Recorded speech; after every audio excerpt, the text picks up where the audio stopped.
Aşk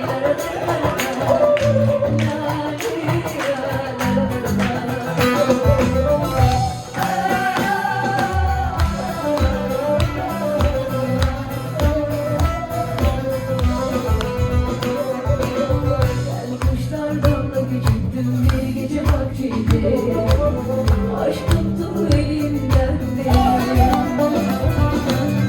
Geçtim düşler sokağından bir gece vaktinde. Cebimde acı yatmazlar.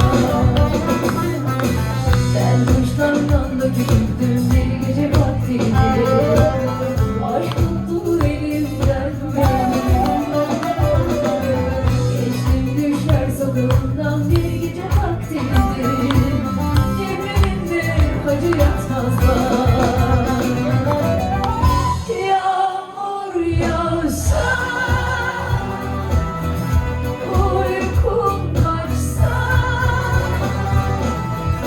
bir kuş konsa parmağıma, ağlardım bir başıma. Bir kuş konsa parmağıma,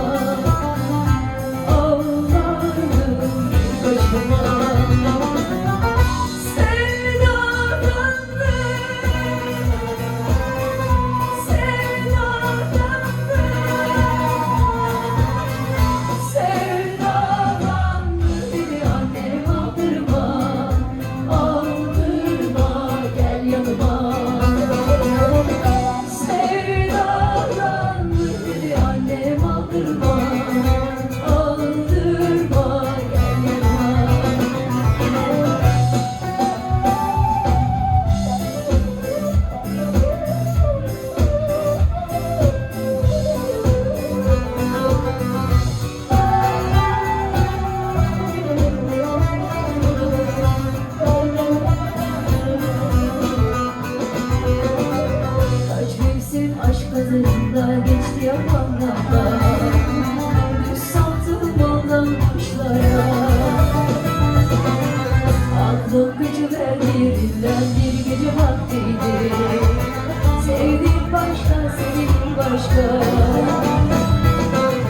Kaç mevsim aşk pazarında geçti yapanlarda. Düz saltım baldan kuşlara.